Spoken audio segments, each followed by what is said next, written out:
అవసరం లేదండి.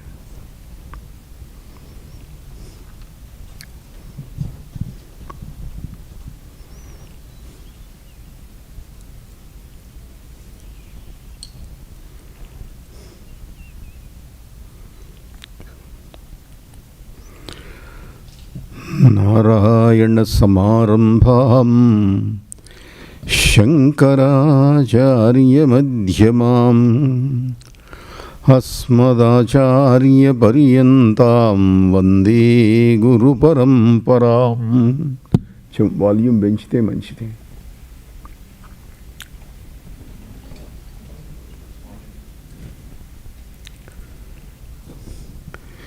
శ్రీమత్సిద్ధేశ్వరీ పీఠస్థాపకం మహిమాన్వితం కుర్తాళమఠయోగీశం మౌనస్వామినమాశ్రయే.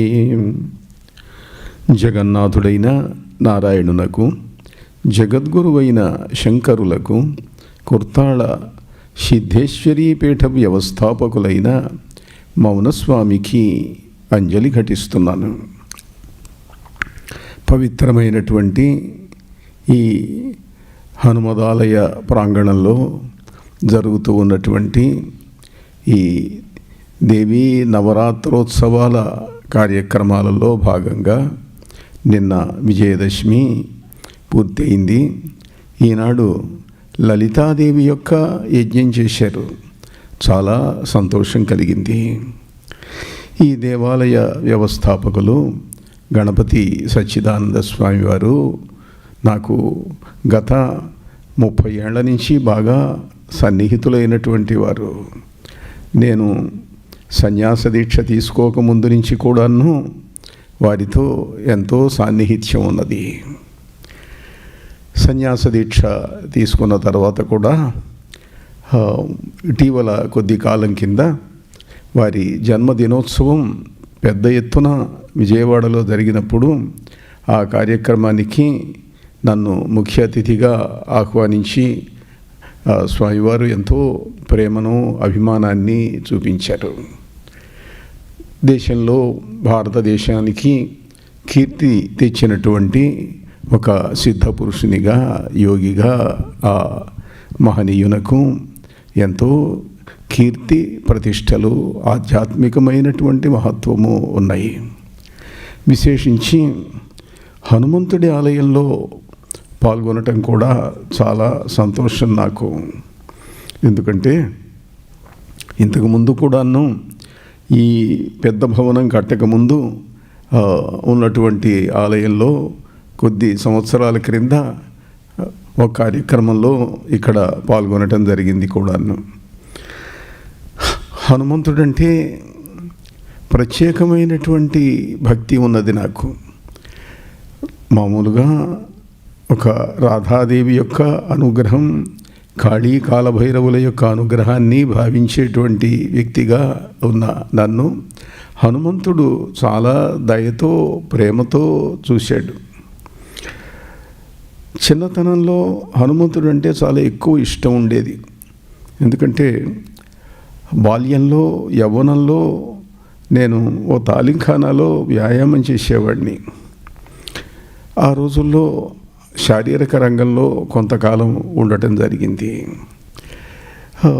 ఇండియన్ ఒలింపిక్స్లో కుస్తీలలో రెఫరీగా, జడ్జిగా ఉండేటువంటి వాడిని. ఆంధ్రప్రదేశ్ రెజ్లింగ్ అసోసియేషన్కు కార్యదర్శిగా కూడా ఉండేవాడిని.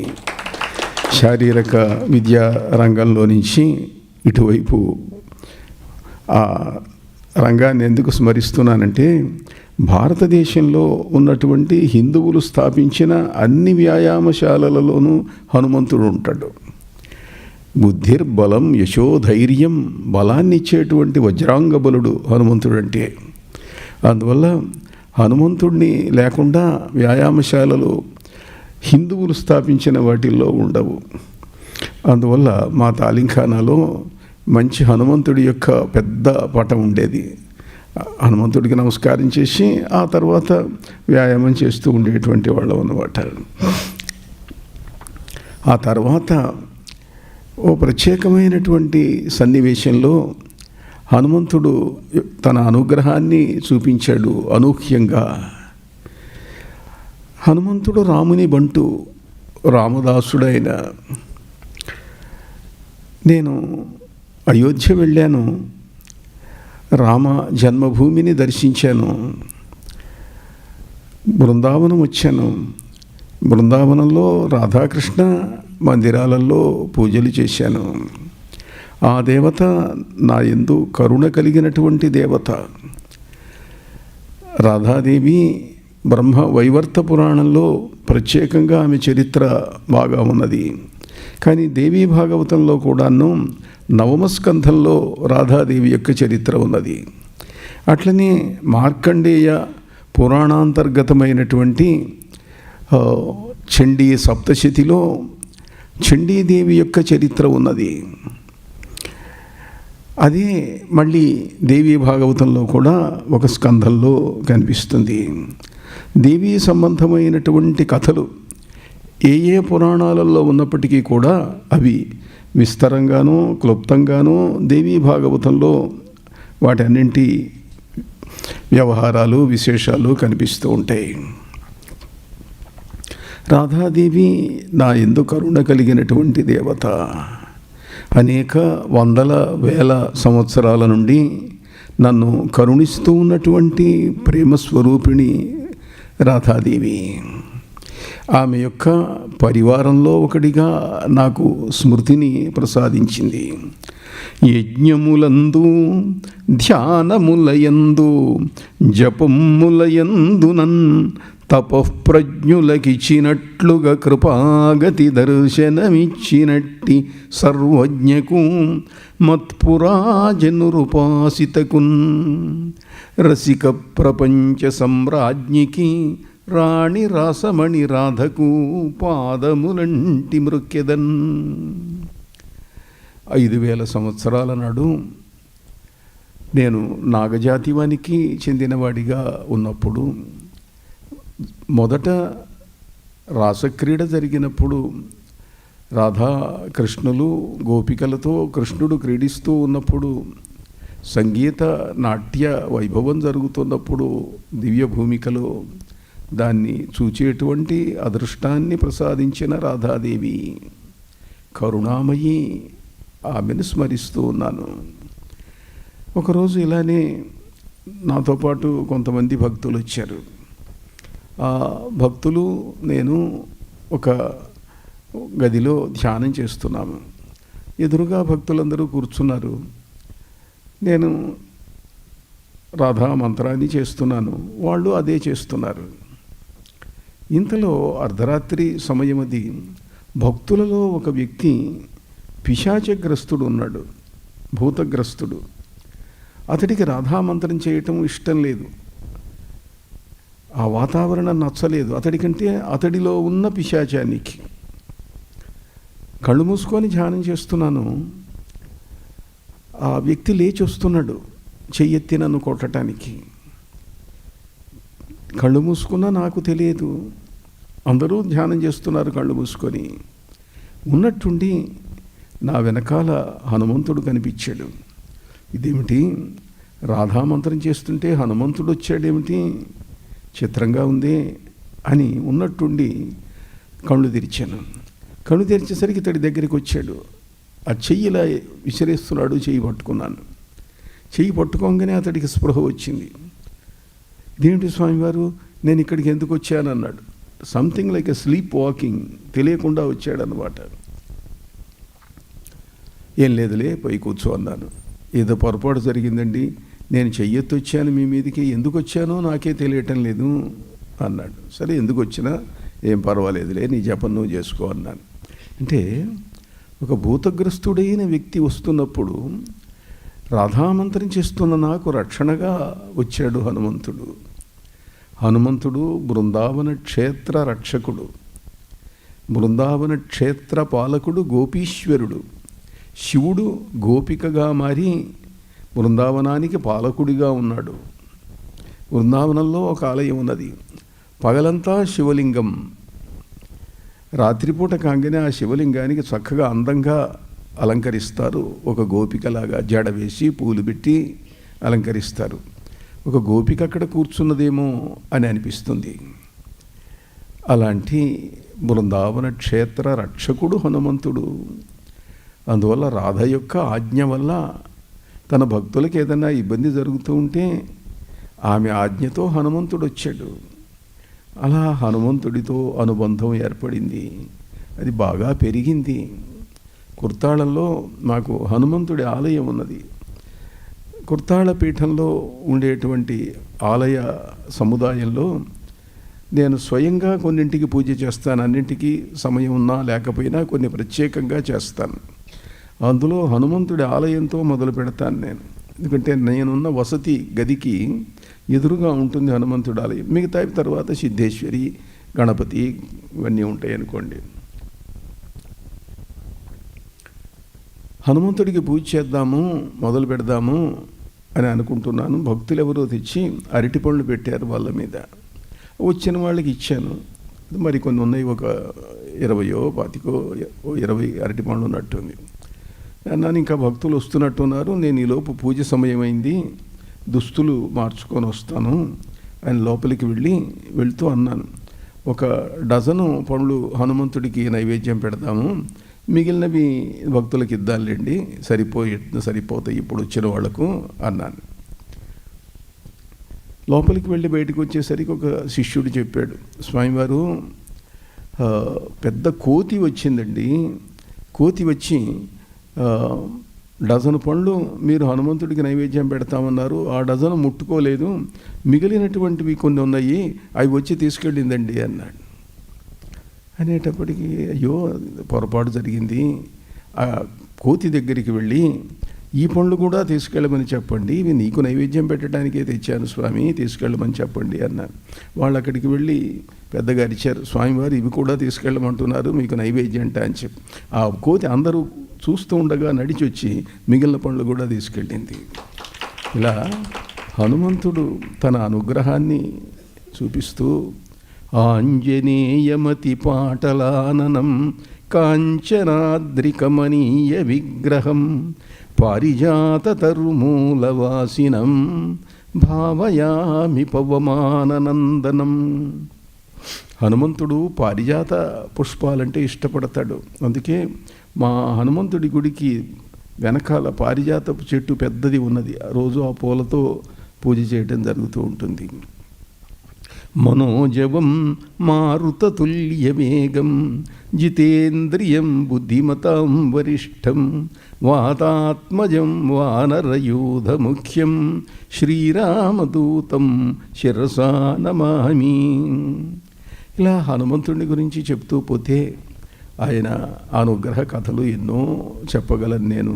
ఎన్నో అనుభవాలు ఆయన ప్రసాదించాడు తన కరుణను. దేవీ సందర్భమైన దేవీ భాగవతాన్ని గురించి ప్రవచనం చేయాలి అని కార్యకర్తలు భావించారు. పరమేశ్వరి అయినటువంటి దేవీ భాగవతంలో అమ్మవారిని గురించి ఉంటుంది. అయితే భాగవతాన్ని గురించినటువంటి ప్రస్తావన వచ్చినప్పుడు చాలామందికి ఒక సందేహం వస్తుంది. శ్రీమద్భాగవతం ఉన్నది, విష్ణుదేవుని యొక్క మహిమలను చెప్పే భాగవతం, గజేంద్రమోక్షం, ప్రహ్లాద చరిత్ర, అందరికీ తెలిసినటువంటివి, కృష్ణలీలలు, ఇవన్నీ కూడా. దేవీ భాగవతం అమ్మవారి చరిత్ర చెప్పేటువంటిది. అయితే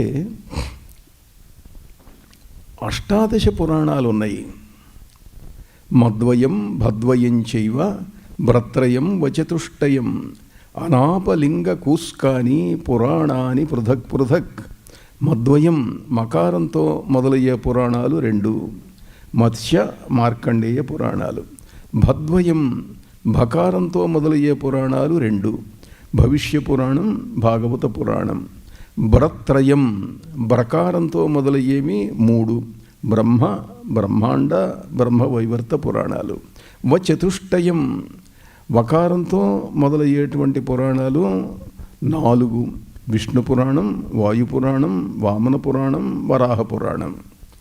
అనాపలింగ కుస్కాని, ఆ అగ్ని పురాణం, నా నారద పురాణం, పా పద్మ పురాణం, లిం లింగ పురాణం, గా గరుడ పురాణం, కు కూర్మ పురాణం, స్కా స్కాంద పురాణం.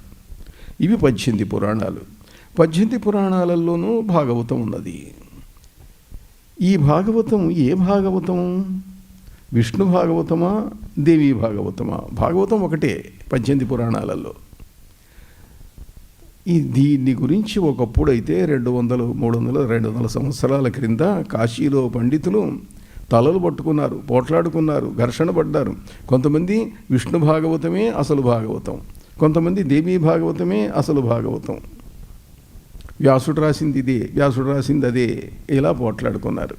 సరే, మనకు ఆ పోట్లాడని జోలికి అక్కర్లేదు. ఎందుకంటే 2 వ్యాసకృతాలను అంగీకరిద్దాము. ఏది ఎట్లా ఉన్నప్పటికీ కూడాను 2 వ్యాస మహర్షి రాసినవే కనుక వాటిని గురించి ముందు వెనుకలు కానీ ఏది అసలు ఏది సిసలు వీటిని గురించిన వివాదాల జోలికి పోవలసిన అవసరం లేదు.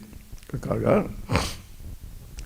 దేవీ భాగవతంలో ఏమిటనంటే ఒక కథ చెప్పారు. అది శ్రీమద్భాగవతాన్ని ఇబ్బంది పెట్టే కథ. శ్రీమద్భాగవతం ఎందుకు పుట్టింది? ఎవరు, ఏ సందర్భంలో వ్యాసుల వారు దీన్ని వ్రాశారు అంటే, వ్యాసుడు ద్వాపరాంతంలో ఉన్నటువంటి మహనీయుడు. ఆయన కృష్ణుడిని భగవంతుడిగా గుర్తించినటువంటి వాళ్ళల్లో ఒకడు. ఆయన కృష్ణావతార గాథలు చూసినవాడు. ఆయన 18 పురాణాని హ్యష్టౌ వ్యాకరణాని చ కృత్వా సత్యవతీ సూనుశ్చక్రే భారత సంహితాం. 18 పురాణాలు, 8 వ్యాకరణాలు వ్రాసిన తర్వాత ఆయన భారతం రాశాడు. భారతం ధర్మప్రధానమైనటువంటి గ్రంథం. కానీ దాన్ని వ్రాసిన ఆయనకు మనశ్శాంతి కలగలేదట. కలగక కలియుగం వచ్చేస్తున్నది. కృష్ణ నిర్యాణం జరిగింది. కలియుగం వచ్చింది. మనుషులు అధర్మపరులైపోతున్నారు. అయ్యో, ఎంత చెప్పినా వినరేమిటి? ఊర్ధ్వబాహుర్విరౌమ్యేష నహి కశ్చిత్ శృణోతి మే ధర్మాదర్ధశ్చ కామశ్చ సకిమర్ధన్న సేవ్యతే.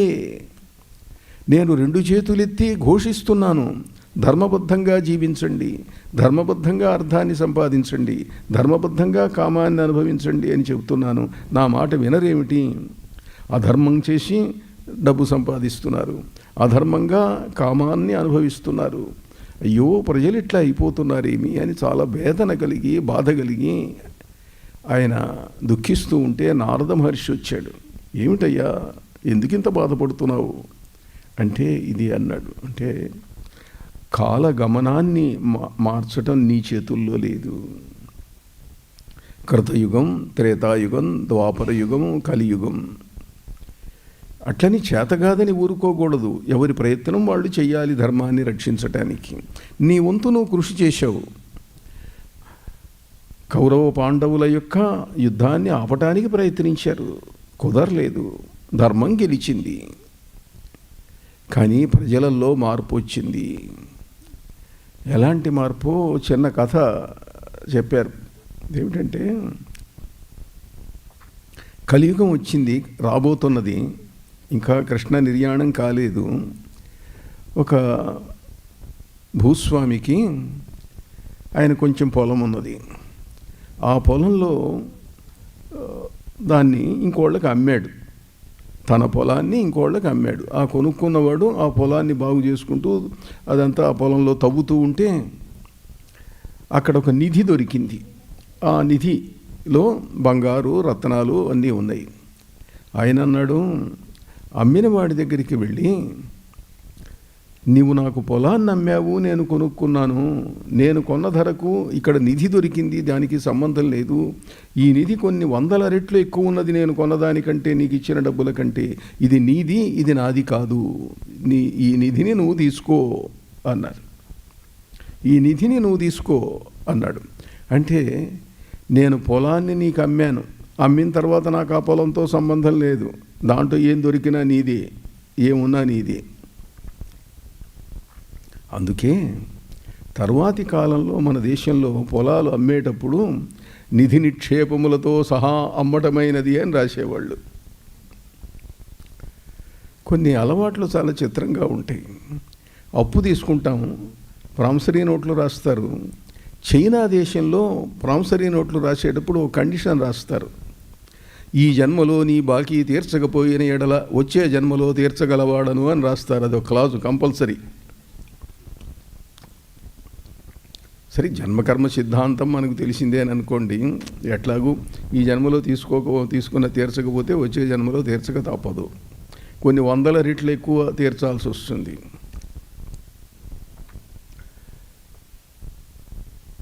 అది అయిపోయింది. అప్పుడు ధర్మరాజు సింహాసనం మీద ఉన్నాడు. ఏం చేయాలో తోచటం లేదు. పక్కన కృష్ణుడు ఉన్నాడు. ఈ కేసు విచారణకు వచ్చినప్పుడు వస్తే కృష్ణుడన్నా, కృష్ణ ఏం చేయమంటావు నన్ను, నాకేం తోచటం లేదు, ఇద్దరూ తీసుకోమంటున్నారు. ఇప్పటి ప్రభుత్వం అయితే మీకు కాదు మేము తీసుకుంటాంలే అని ఎట్లాగంటారు, ప్రభుత్వమే తీసుకుంటుంది. అంటే ఒక 5 నెలలు వాయిదా వెయ్యి కేసును అన్నాడు.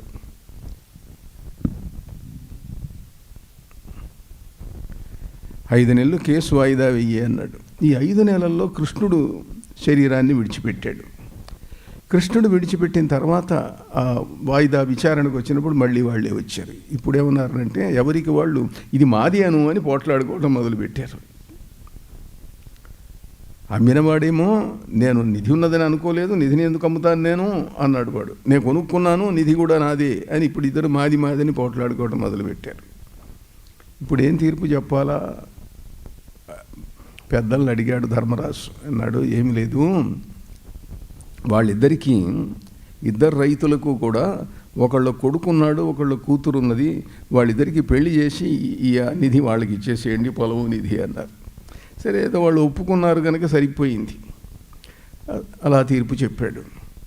ఇలా దేశకాలాన్ని బట్టి వ్యాసుడు బాధపడటాన్ని చూచి నారదుడు అన్నాడు, నీ చేతైనంత నువ్వు చేసావు, చెయ్యి, అందరూ చేయవలసిందే.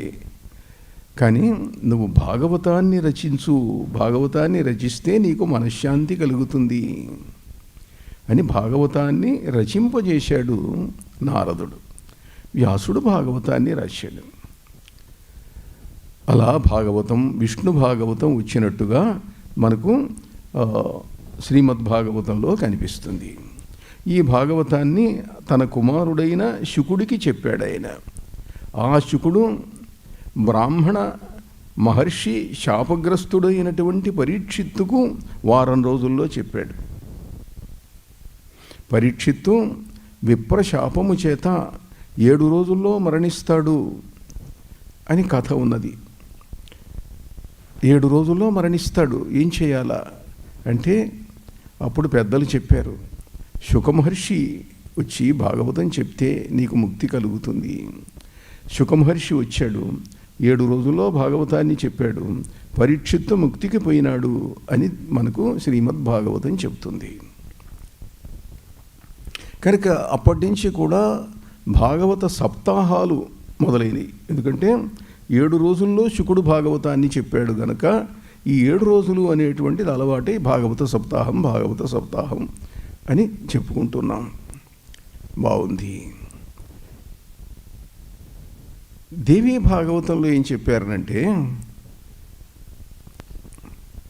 పరీక్షిత్తు శాపగ్రస్తుడై మరణించాడు, పాము కరిచి మరణించాడు, తక్షకుడు వచ్చి కాటు వేశాడు. భాగవత కథ మీలో తెలిసే ఉంటుంది అందరికి కూడాను. తక్షకుడు వచ్చి కాటు వేశాడు. శుకుడు వచ్చి భాగవతాన్ని చెప్పినట్లుగా దేవీ భాగవతంలో చెప్పరు. ఆయన 7 రోజులు అయింది, మరణించాడు. తక్షకుడు వచ్చాడు, మరణించాడు. మరణించినటువంటి వాళ్ళు అకాల మరణం చెందితే, ఆత్మహత్య చేసుకుంటే, శాపగ్రస్తుడై మరణిస్తే, హత్య చేయబడితే వాళ్ళు ప్రేతములై తిరుగుతుంటారు. లైఫ్ ఆఫ్టర్ డెత్, అది ఇట్స్ ఎ వండర్ఫుల్ ఫినామినా. మరణించిన వాళ్ళు ఏమవుతారు అంటే, వాళ్ళు ముందు ప్రేత శరీరం వస్తుంది. ఆ ప్రేత శరీరంలో తిరుగుతూ ఉంటాడు, ఆకలి దప్పికలతో అటమటిస్తూ తిరుగుతూ ఉంటాడు. పిల్లలు సంతానం చేసినటువంటి దశాహం 10 రోజుల కర్మ వల్ల ఆ ప్రేతత్వ విముక్తి వాళ్లకు లింగ శరీరం, సూక్ష్మ శరీరం వస్తుంది. ఆ శరీరంతో స్వర్గ నరకానికి పంపిస్తారు. యమధర్మరాజు దగ్గర హాజరు పెడతారు. హాజరు పెడితే యమధర్మరాజు అడుగుతాడు చిత్రగుప్తుడిని, వీడు ఏం పాపాలు చేశాడు, పుణ్యాలు ఏం చేశాడని. ఆ చిత్రగుప్తుడు చెబుతాడు. చెప్పిన తర్వాత పుణ్యము పాపము ఏది తక్కువైతే దాన్ని ముందు అనుభవింపజేస్తారు, ఏది ఎక్కువైతే దాన్ని తర్వాత అనుభవింపజేస్తారు. అలా వాళ్లకు తీర్పు చెప్పడం జరుగుతుంది. లోకాలలో కర్మను కొంత భాగం అనుభవించి కొంత భాగం అట్టి పెడతారు.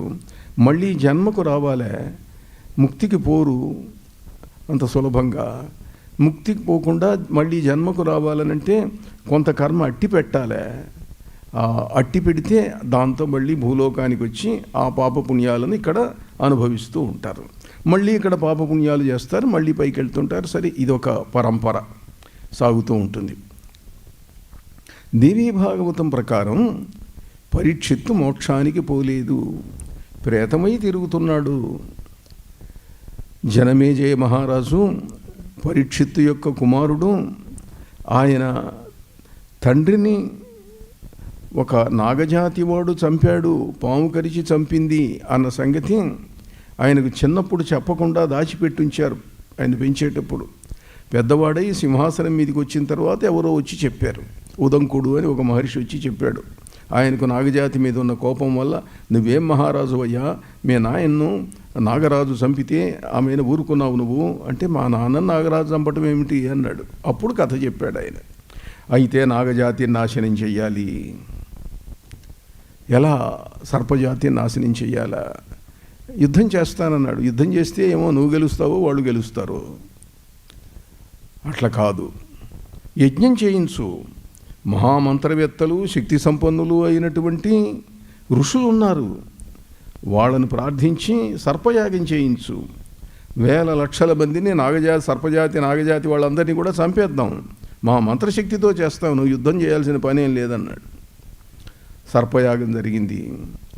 ఆ సర్పయాగంలో కొన్ని లక్షల నాగజాతి వాళ్ళు మరణించారు. తర్వాత అది మధ్యలో అవాంతరంగా ఆగిపోయింది ఆ సర్పయాగం. అస్తీకుడు అనేటువంటి మహర్షి వచ్చి ఆ యజ్ఞాన్ని ఆపాడు.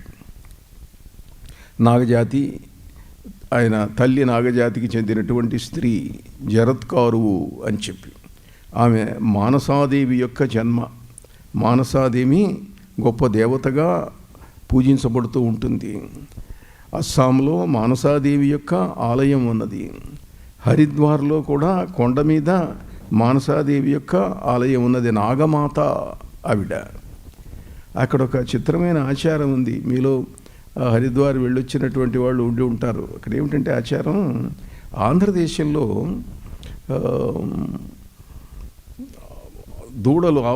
ఆవుకు దూడలు పుట్టినప్పుడు మగజాతి ఆబోతు అంటాం, ఎద్దు ఆబోతు. ఆ ఆబోతును వృషోత్సర్జనము అని అంటారు. మామూలుగా పొలం దున్నటానికి, బండ్లు లాగటానికి ఉండే ఎద్దులలో పురుషత్వాన్ని తొలగిస్తారు. పురుషత్వం ఉండేటువంటి దాన్ని ఎద్దును ఆబోతు అని అంటారు. ఆ ఆబోతును విడిచిపెడతారు. అంటే అదొక పుణ్యకార్యం, అదొక పవిత్రమైనటువంటి కార్యంగా వృషోత్సర్జనము అంటారు. దానికి పసుపు రాసి కుంకుమ పెట్టి పూజ చేసి దాన్ని విడిచిపెడతారు. విడిచిపెడితే దాన్ని ఎవరు కొట్టరు. అది ఏ పొలంలోకి వెళ్ళి మేసినా ఎవరు ఏమీ అనరు. అది ఆవులకు సంతానాన్ని కలిగించటానికి ఉపయోగపడుతుంది. దీన్ని వృషోత్సర్జనము అని అంటారు. హరిద్వార్లో ఉన్న మానసాదేవి ఆలయంలో నాగోత్సర్జనము అని ఉన్నది ఒక ఆచారం. అంటే అక్కడ పాముల వాళ్ళు బుట్టలు పెట్టుకొని ఉంటారు. పాములను అమ్ముతారు వాళ్ళు. ఓ పామును కొనుక్కొని దానికి స్వేచ్ఛ ఇచ్చి విడిచిపెట్టాలి. ఎటనైతే ఆబోతును స్వేచ్ఛగా పొలాలలో విడిచిపెడతారో ఈ పామును కూడా అలా విడిచిపెట్టాలి. నాగోత్సర్జనము. సంతానం లేని వాళ్ళు, పెళ్లి కాని వాళ్ళు, వివిధ వ్యాధులతో బాధపడేటువంటి వాళ్ళు, ఇట్లాంటి వాళ్ళందరూ కూడా మానసాదేవి ఆలయం దగ్గరికి వెళ్ళి నాగోత్సర్జనం చేస్తారు. ఆ పామును కొనుక్కొని ఆ పామును అవతల దూరంగా తీసుకెళ్ళి అడవిలో ఎక్కడో విడిచిపెట్టేస్తారు. అయితే వీడు పట్టుకోలేరుగా.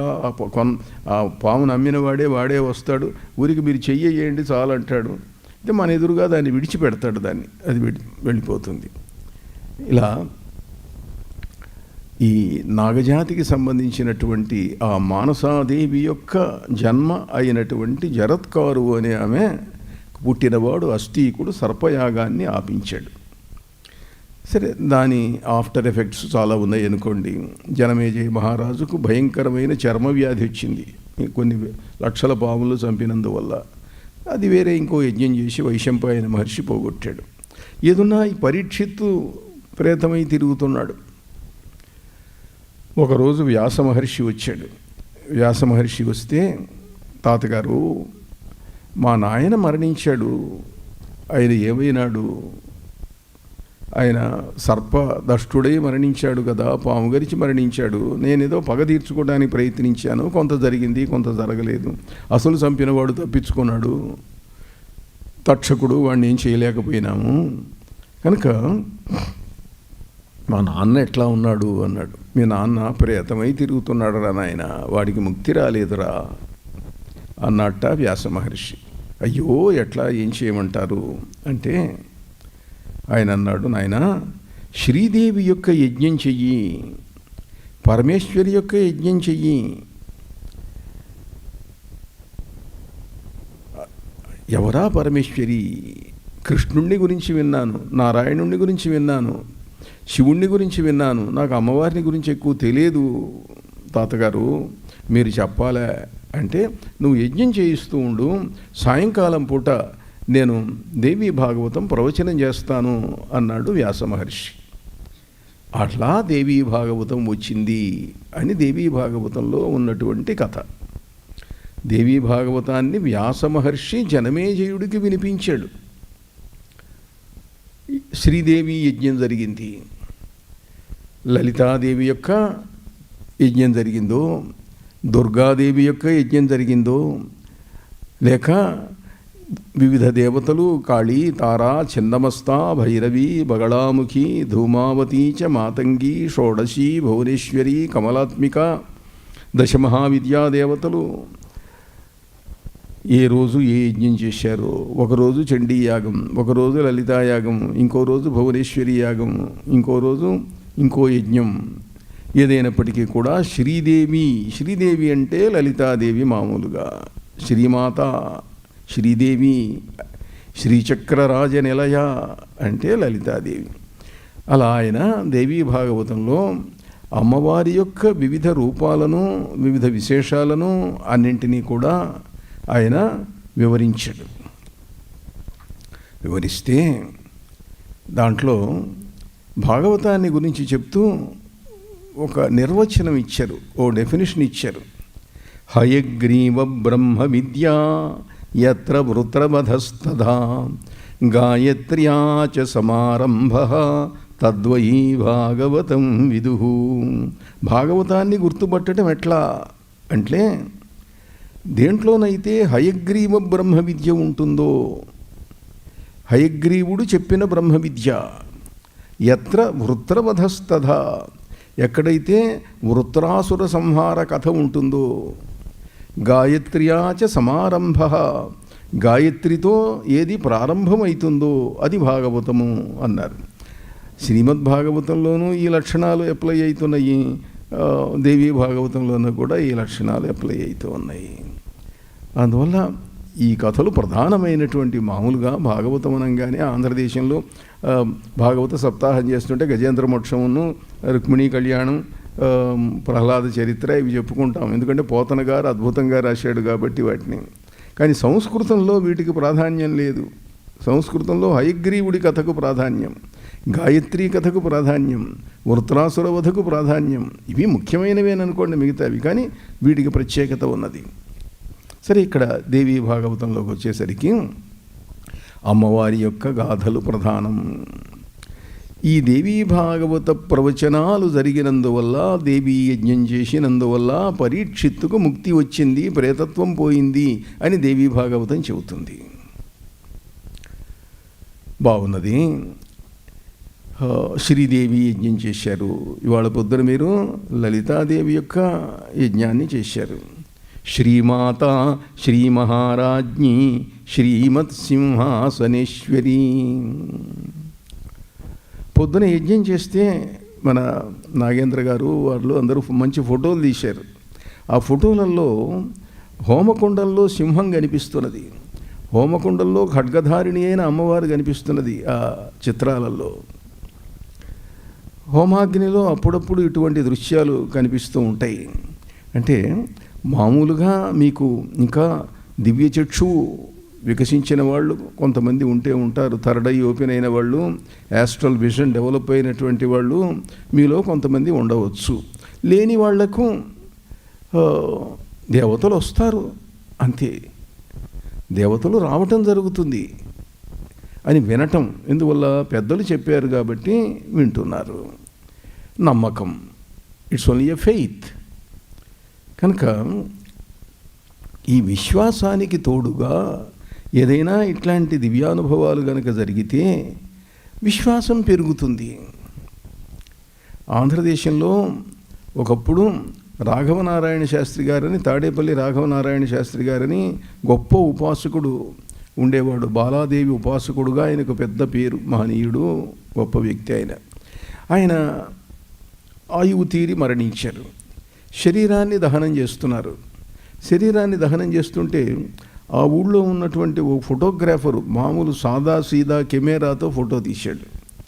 ఫోటో తీస్తే అందులో ఆ పొగలో అమ్మవారి యొక్క ఆకారం చాలా స్పష్టంగా కనిపించింది. అమ్మవారి ఆకారం కనిపిస్తున్నది స్పష్టంగా. అది ఆ రోజుల్లో అన్ని పత్రికలలోనూ కూడా డైలీ పేపర్స్లో వేశారు. ఇంకా అప్పటికి ఈ టీవీ ఛానల్స్ అవి ఇవి రాని కాలం. అంటే ఒక్కోసారి ఫోటోలలో మామూలు చర్మచక్షువుకు కంటికి కనిపించినటువంటి దృశ్యాలను రికార్డు చేసేటువంటి శక్తి ఉన్నది. మీరు అమెరికాలో ఉన్నటువంటి వాళ్ళు కిర్లియన్ ఫోటోగ్రఫీ గురించి వినుంటారు. కిర్లాన్ అని చెప్పి రష్యన్ శాస్త్రవేత్త ఒక అద్భుతమైనటువంటి కెమెరాను కనుక్కున్నాడు. వస్తువులు, మనుషులు, జీవ నిర్జీవ పదార్థముల యొక్క ఆరా ఫోటో తీయటం అనేటువంటిది అతడు కెమెరాను కనుక్కున్నాడు. వరల్డ్ సైంటిస్ట్ కాన్ఫరెన్స్లో అతడు ఆ కెమెరాను ప్రదర్శించాడు. ఓ చెట్టు దగ్గరికి తీసుకెళ్ళాడు. చెట్టు కొమ్మను నరకమన్నాడు. వీడియో సాగిపోతున్నది, ఫోటోలు తీస్తున్నది, వందల వేల ఫోటోలు అలా వరుసగా వస్తున్నాయి. చెట్టును నరికారు, కొమ్మ కింద పడుతున్నది. కొమ్మ కింద పడుతూ ఉన్న సమయం, అదే సమయంలో ఆ కెమెరాతో ఫోటో తీస్తే కింది కొమ్మ కనిపిస్తున్నది, పడుతున్న కొమ్మ ఓ 2 అడుగుల కిందికి అప్పుడే వచ్చేసింది. కానీ అంతకుముందు కొమ్మ ఉన్న చోట ఆ కొమ్మ యొక్క ఆకారము ఒక కాంతి రేఖలతో కనిపిస్తున్నది.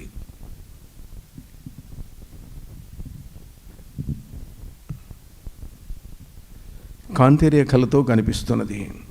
దానికి ఆ కెమెరాకు ఇలా ఆ వస్తువు యొక్క తేజో రూపాన్ని ఫోటో తీయగలిగినటువంటి శక్తి దానికి ఉన్నది. అలాంటి కెమెరా ఒకటి ఆ మధ్య మెడ్రాస్లో ఒకళ్ళు తీసుకొచ్చి ఓ దేవాలయానికి వెళ్ళారు.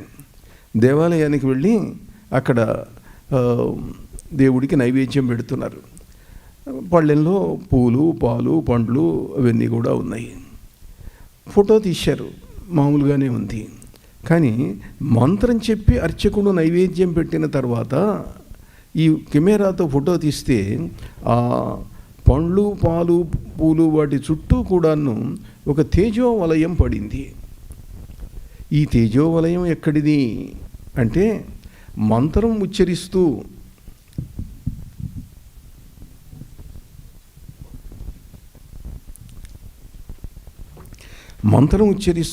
ఉన్నందువల్ల ఆ మంత్రంలో నుంచి ఓ తేజస్సు వచ్చింది ఈ పండ్లల్లోకి, పాలల్లోకి.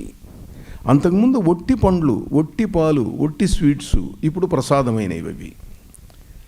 అంటే దాంట్లోకి విగ్రహంలో నుంచి ఓ తేజస్సు వచ్చింది. ఎట్లా వచ్చింది? మంత్ర ప్రేరణ వల్ల వచ్చింది. మీరు మంత్రం చేస్తారు, నమ శివాయ, నమో నారాయణాయ, నమో వెంకటేశాయ చేస్తారు. చేస్తే ఏమవుతుంది? మంత్రంలో ఉన్న ప్రతి శబ్దానికి ఒక తేజస్సు ఉన్నది. శబ్దం వినా నైవ కదాపి తేజ, తేజో వినా నైవ కదాపి శబ్ద. శబ్దము లేక తేజస్సు లేదు, తేజస్సు లేక శబ్దం లేదు. మీరు ఒక శబ్దాన్ని ఉచ్చరించారనుకోండి, ఓం అన్నారనుకోండి, శుద్ధ స్ఫటిక సంకాశమైన a light of a crystal will be formed. మీరు ఐం అన్నారనుకోండి, ఒక తెల్లటి కాంతి దాంట్లో నుంచి పుడుతుంది. ఓ రామ్ అన్నారనుకోండి, ఒక ఎర్రటి కాంతి దాంట్లో నుంచి పుడుతుంది. క్లీం అన్నారనుకోండి, ఒక నీలవర్ణపు కాంతి, ఓ blue light will be produced. అట్లా శబ్దాలకు తేజస్సు ఉన్నది. ఆ శబ్దము యొక్క తేజస్సు ఈ రకంగా మారుతూ ఉంటుంది. కనుక ఈ వీటి వల్ల అధునాతనమైన కొన్ని పరికరాల సహాయంతో కొన్ని విశేషాలు ఏవో తెలుసుకోవడానికి ప్రయత్నాలు జరుగుతూ ఉన్నాయి అనుకోండి. ఇలా జరుగుతూ ఉన్నటువంటి ఈ శాస్త్ర నిరూపణాత్మకమైనటువంటి మార్గంలో శ్రీదేవి యొక్క యజ్ఞంలో వచ్చినటువంటి ఫోటోలలో కొన్ని విశేషాలు ఇవాళ లభించినాయి. చాలా సంతోషకరమైనటువంటి అంశం. లలితాదేవి చిత్రాలు మీరు చూస్తున్నారు. ఆమె ఎక్కడైనా సింహవాహనగా ఉన్నదా? లేదే. మరి వాళ్ళ సింహం వచ్చిందే, ఎందుకు వచ్చింది అంటే ఏదో చెప్పిన మాట వింటంలే, కిందికి పడిపోతున్నది.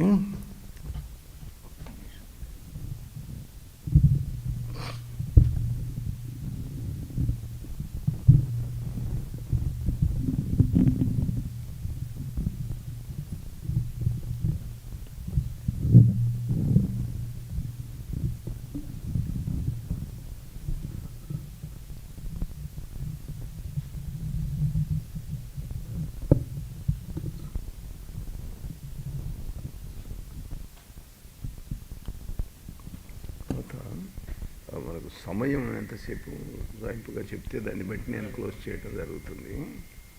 సుమారుగా చెప్తే 25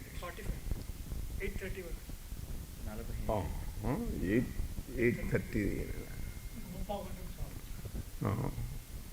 సరే అయితే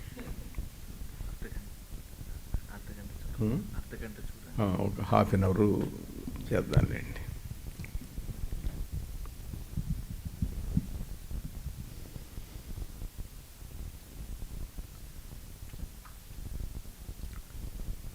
సింహం ఎక్కడి నుంచి వచ్చింది అంటే, మీరు నామాలు మొదలు పెడతారు. శ్రీమాత, శ్రీ మహారాజ్ఞి, శ్రీమత్ సింహాసనేశ్వరి, చిదగ్నికుండ సంభూత, దేవకార్య సముద్యత. అందులో సింహాసనేశ్వరి మొదటి శ్లోకంలో మొదటి పాదంలోనే శ్రీమాత, శ్రీ మహారాజ్ఞి, శ్రీమత్ సింహాసనేశ్వరి అని ఉన్నది. సింహాసనేశ్వరి అంటే అర్థం ఏమిటి? సింహాసనం అంటే ఏదో ఇలాంటి మంచి పెద్ద కుర్చీ, సింహపు బొమ్మలు అటు ఇటు ఉంటాయి. మహారాజులు, మహారాణులు, సంపద కలిగినటువంటి వాళ్ళు ఇలాంటి సింహాసనాలు చేయించుకొని కూర్చుండేవాళ్ళు. డబ్బులు ఉన్నవాడు ఎవడైనా వాడు చేయించుకోవచ్చు. ఇష్టమైతే ఓ సింహాల బొమ్మలు ఎక్కించుకొని పెట్టుకోవచ్చు. ఒక దేవతను గురించి చెప్పేటప్పుడు ఆమె సింహాసనేశ్వరి, ఆమె సింహాసనం మీద కూర్చుంటుంది అని చెప్పడం అదొక పెద్ద విశేషమా? ఇంట్లో మంచి కుర్చీ చేసుకొని కూర్చుంటే ఆయన రోజు మంచి కుర్చీలో కూర్చుంటాడు, అది ఏం పెద్ద విశేషం కాదు. ఆ శబ్దానికి మరొక విశిష్టమైనటువంటి అర్థం ఉన్నది. ఆ అర్థాన్ని సహస్రనామాలకు వ్యాఖ్యానాలు రాసినటువంటి వాళ్ళు చెప్పారు. సహస్రనామాలకు చాలామంది వ్యాఖ్యానాలు రాశారు. భాస్కర్ రాయల వారు అని మహాపండితుడు, మహామంత్రవేత్త, లలితా మంత్రసిద్ధి పొందినటువంటి మహనీయుడైన ఆయన అద్భుతమైనటువంటి వ్యాఖ్యానం రాశాడు సహస్రనామాలకు. ఇంకా చాలామంది రాశారు. సింహాసనేశ్వరి, సింహాసనం మీద కూర్చుంటే సింహాసనేశ్వరి, కుర్చీ మీద కూర్చుంటే కుర్చీశ్వరి, బెంచి మీద కూర్చుంటే బెంచీశ్వరి, అది కాదు. కన్యాత్వే సింహమారుహ్య జఘాన మహిషాసురం దైత్య సంహారిణీ తస్మాత్ లలితా తస్మాత్ సింహాసనేశ్వరి. పరమేశ్వరి అయిన లలితాదేవి సింహాసనేశ్వరి ఎందుకయింది అని అంటే ఆమె సింహమును ఆరోహించి మహిషాసురుణ్ణి చంపింది. లలితాదేవి చరిత్రలో మహిషాసురుణ్ణి చంపినట్టు లేదే, చండీదేవి చరిత్రలో ఉన్నదే అని అంటే ఆమె చండీ. అందువల్ల కన్యాత్వే సింహం ఆరుహ్య జఘాన మహిషాసురం అని వ్యాసమహర్షి చెప్పాడు ఒక చోట. అందువల్ల సింహాన్ని ఎక్కి రాక్షస సంహారం చేసినటువంటి దేవత గనుక లలితాదేవికి సింహాసనేశ్వరి అన్న పేరు వచ్చింది. అంటే దేవత యొక్క నామాలలో మొదటి నామంలోనే ఈ ప్రత్యేకమైనటువంటిది శ్రీమాత అంటున్నాం. శ్రీమాత అంటే ఏమిటి? మాత అంటే తల్లి, శ్రీ గౌరవవాచకం, శ్రీదేవి శ్రీమాత అని చెప్పి. అంత మాత్రమే కాదు, మాతృశబ్దానికి రియలైజేషన్, ఆ తర్వాత ది హయ్యెస్ట్ బ్లిస్ అన్న అర్థం ఉన్నది. ప్రమాత అని ఒక మాట ఉన్నది. ప్రమాత, శ్రీమాత. ప్రమాత అని అంటే a man who realised the highest bliss. దివ్యమైన బ్రహ్మానందాన్ని ఏ వ్యక్తి అనుభవిస్తాడో ఆ వ్యక్తికి ప్రమాత అని పేరు, ఆ వ్యక్తికి శ్రీమాత అని పేరు. లోకోత్తర చమత్కార ప్రాణై కైశ్చిత్ ప్రమాతృభి స్వాకారవదభిన్నత్వాద అయం ఆస్వాద్యతే రసః. ఎవరైతే దివ్యమైన రసానందాన్ని బ్రహ్మానుభవ రూపంలో లోకోత్తర చమత్కార ప్రాణులు వాళ్ళు అంటే souls of the highest order who can enjoy the bliss, divine bliss, వాళ్ళు ప్రమాతలు. ఆ ప్రమాతలో ఏ అర్థం ఉన్నదో శ్రీమాతలో కూడా అదే అర్థం ఉన్నది. శ్రీమాత అని అంటే the highest realised soul, Parameshwari. ఆవిడ దివ్య జ్ఞానాన్ని అనుభవించేటువంటి వ్యక్తి మాత్రమే కాదు, దివ్య జ్ఞానమే ఆవిడ. ఆమె దివ్యజ్ఞాన స్వరూపం అని చెప్పటం శ్రీమాత అన్న శబ్దంలో ఉన్నటువంటి విశిష్టమైనటువంటి అర్థం. ఒట్టి తల్లి అని మాత్రం కాదు, ఇట్లా సహస్రనామాలలో ఉండేటువంటి ప్రతి నామానికి కూడాను చాలా అద్భుతమైనటువంటి అర్థాలు ఉన్నాయి. ఉదాహరణకు మీరు చదువుతారు, తాటంక యుగళీభూత తపనోడుపమండల. తాటంక యుగళీభూత తపనోడుపమండల. అమ్మవారి చెవి కమ్మలున్నాయి. తాటంకములు అంటే కర్ణాభరణములు. అవి ఏమిటవి? తపన ఉడుప. తపనుడు అంటే సూర్యుడు, ఉడుప అంటే చంద్రుడు. సూర్యుడు చంద్రుడు ఆమె యొక్క చెవి కమ్మలుగా ప్రకాశిస్తుంటారు. చెవి కమ్మల్లో డబ్బులున్నవాళ్ళు వజ్రాలు రత్నాలు ఏవో వాటిని పెట్టుకొని కర్ణాభరణాలు ధరిస్తూ ఉంటారు. శ్రీనాథ మహాకవి ఒక అద్భుతమైన పద్యం చెప్పాడు కర్ణాభరణాలను గురించి చెప్తూ, కర్ణాటకామిని కర్ణహాటకరత్న తాటంక యుగధాళధళ్యములకు. నేను చెప్పేటువంటి పద్యంలో, నేను చెప్పే కవిత్వంలో కాంతి ఉంటుంది అన్నాడు ఆయన. శబ్దమునకు కాంతి ఉంది అని గుర్తించినటువంటి వాళ్ళు మహనీయులైనటువంటి వాళ్ళు. పంపా విరూపాక్ష బహుజటాజూటికా రగ్వధ ప్రసవ సౌరభ్యములకు కర్ణాటకామిని కర్ణహాటకరత్న తాటంక యుగధాళధళ్యములకు తుంగభద్రా సముత్తుంగ వీచీ ఘటా గంభీర ఘుమఘుమారంభములకు కళసాపుర ప్రాంత కదళీవనాంతరద్రాక్ష లతాఫలస్తబకములకు నిర్నిబంధ నిబంధమై నెనయు కవిత తెలుగునను సంస్కృతంబున పలుకనేర్తూ అంటాడు శ్రీనాథుడు కవి సార్వభౌముడు. పంపా విరూపాక్షుని యొక్క జడలలో అలంకరించేటువంటి అందమైన కమ్మని సువాసన కలిగిన రేల పూల యొక్క వాసన నా కవిత్వానికి ఉంటుంది అన్నాడు. కవిత్వానికి వాసన ఉంటుందిట, పరిమళం. కవిత్వానికి కాంతి ఉంటుందిట. కన్నడ కాంతలు తమ చెవులకు ధరించేటువంటి ఆభరణములలో ఉన్న వజ్రముల యొక్క తళతళలు నా కవిత్వంలో ఉన్నవి అంటాడు ఆయన.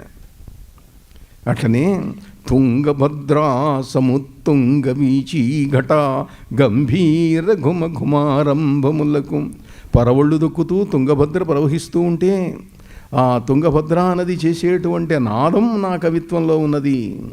కళసాపుర ప్రాంత కదళీవనాంతర ద్రాక్ష లతాఫలస్తబకములకు. కళసాపురం అరటి తోటలు, ద్రాక్ష తోటలు, ఆ ద్రాక్ష పండ్ల యొక్క మధురమైనటువంటి రసం, తీయదనం నా కవిత్వంలో ఉంటుంది అని అంటాడు. అమ్మవారి యొక్క మంత్రాన్ని చేస్తే అటువంటి తీయని కవిత్వం, అందమైన కవిత్వం వస్తుంది, ద్రాక్ష పండ్ల రుచి కలిగిన కవిత్వం వస్తుంది అంటాడు జగద్గురువులు శంకరాచార్యుల వారు లలితాదేవిని గురించి చెప్తూ సౌందర్యలహరిలో.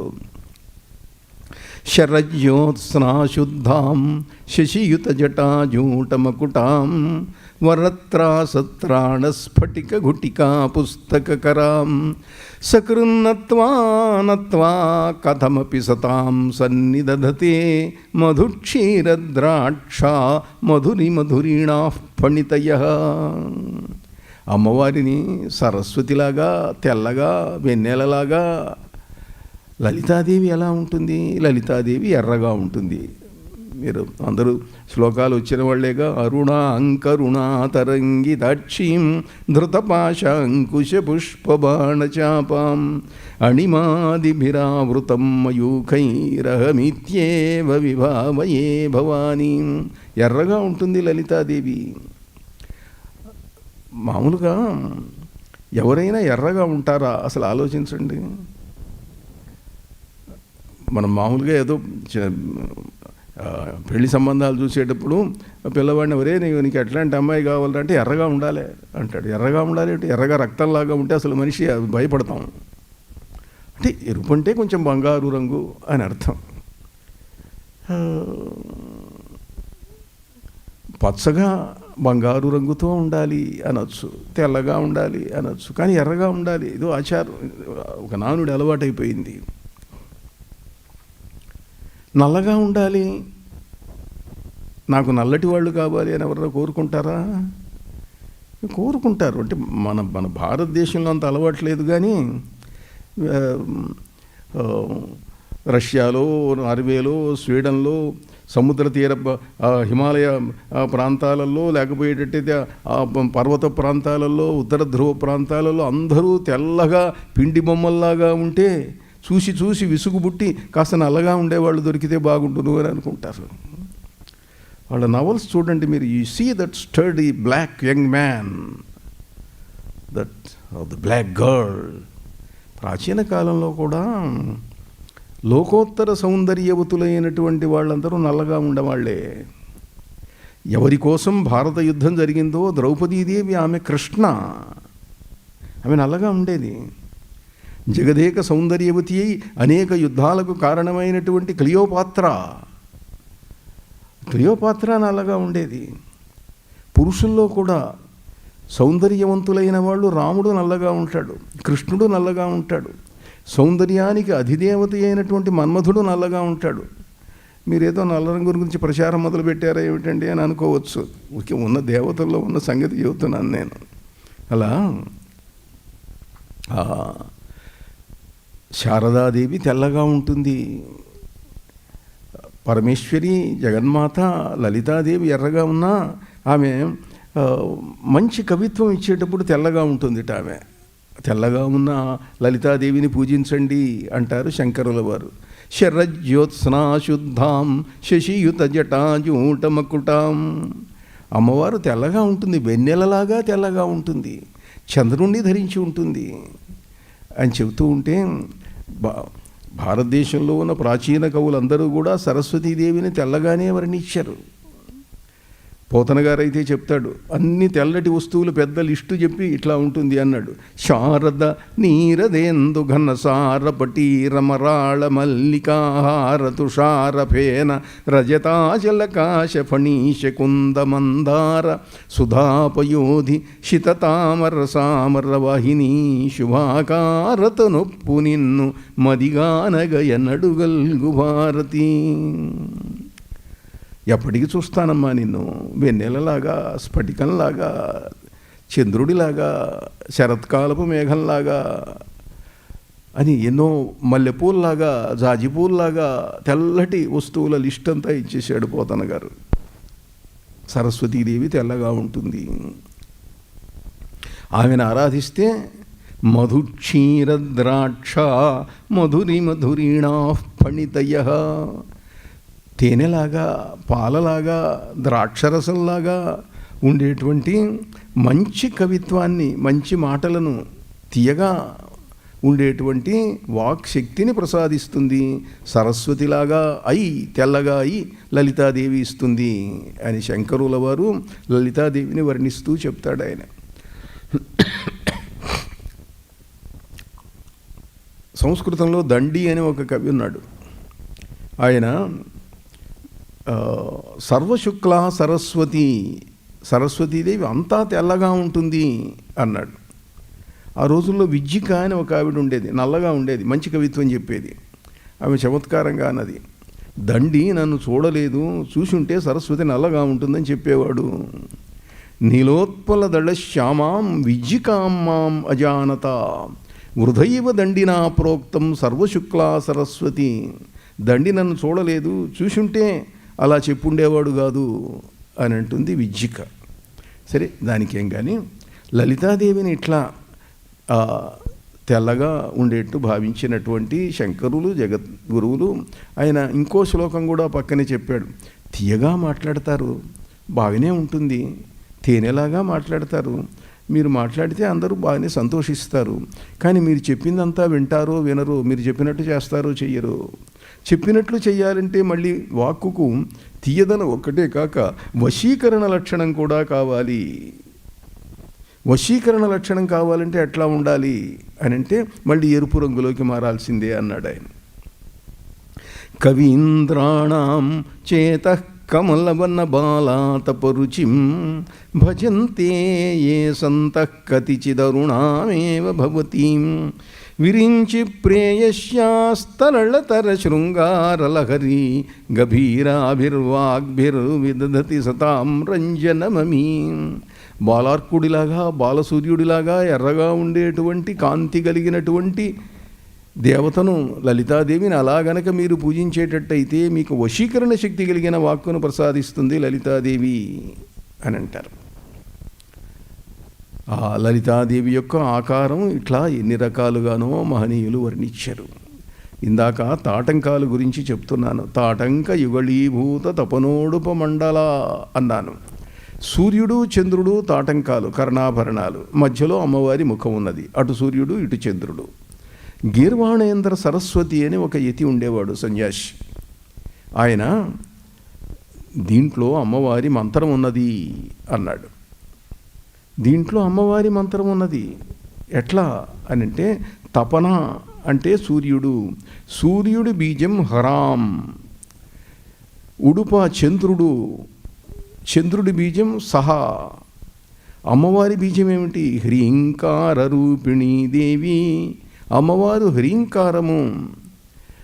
ఒక చెవి హ్రాం, రెండవ చెవి సహా, మధ్యలో అమ్మవారి ముఖం హ్రీం, హ్రాం హ్రీం సహా. ఇది ఒక త్రియక్షరీ మంత్రము లలితాదేవిది అన్నాడు గీర్వాణేంద్ర సరస్వతి.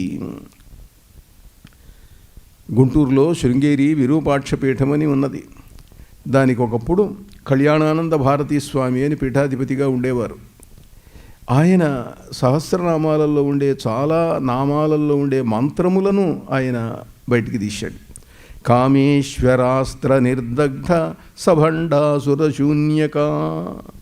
కామేశ్వరాస్త్రం వేస్తే భండాసురుడు, వాడి పట్టణము దహనమైపోయినవి. కామేశ్వరాస్త్రం ఏమిటి? అది ఏమిటో ఆయన కళ్యాణానంద భారతీ స్వామి వారు చెప్పారు. మహాపాశుపతాస్త్రాగ్ని నిర్దగ్ధాసుర సైనిక. పాశుపతాస్త్రం ప్రసిద్ధమైంది, అది ఉన్నది దొరుకుతుంది. ఈ కామేశ్వరాస్త్రము, ఇవన్నీ ఇటువంటివి లలితా సహస్రనామాలలో ఉండేటువంటి నామాలలో చాలా మంత్రాలు ఇమిడి ఉన్నవి. ఒక 100 మంత్రాల దాకా ఇమిడి ఉన్నాయి. కనుక ఆయా మంత్రాలలో ఏదైనా తెలుసుకొని చేయవచ్చు, లేకపోతే మామూలుగా పంచదశి షోడశి మంత్రాలు తెలుసుకోవచ్చు. అది ఎలా ఉంటే లలితాదేవి యొక్క చరిత్ర ఓ 10-15 నిమిషాల్లో చెప్పుకుందాం. మానీయులు పెద్దలు చెప్పారు, బాగానే ఉన్నది. అయితే ఈ లలితాదేవి సహస్రనామాలు చాలామంది చదువుతారు, పారాయణం చేస్తారు, కానీ చరిత్ర తెలిసిన వాళ్ళు కొద్దిమంది, లేరని అన్ను కొద్దిమంది ఉంటారు. లలితాదేవి ఎందుకు అవతరించింది, ఎప్పుడు అవతరించింది, ఎక్కడ అవతరించింది, ఆమె యొక్క దేవాలయం, మొదటి దేవాలయం ఎక్కడ కట్టారు? పరమేశ్వరి అయినటువంటి సతీదేవి ఆమె దక్షయజ్ఞంలో ఆత్మత్యాగం చేసింది. ఆంధ్రదేశంలో గోదావరి తీరంలో దక్షారామం ఉన్నది. ఆ దక్షారామం అంటే దక్షుడి యొక్క నివాసం. అది కొంతమంది తెలియక ద్రాక్షారామం అంటుంటారు, అది దక్షారామం. దక్షుడు యజ్ఞం చేశాడు అక్కడ. దక్షుడు యజ్ఞం చేస్తే ఆయన కూతురు సతీదేవి పిలవకపోయినా వచ్చింది.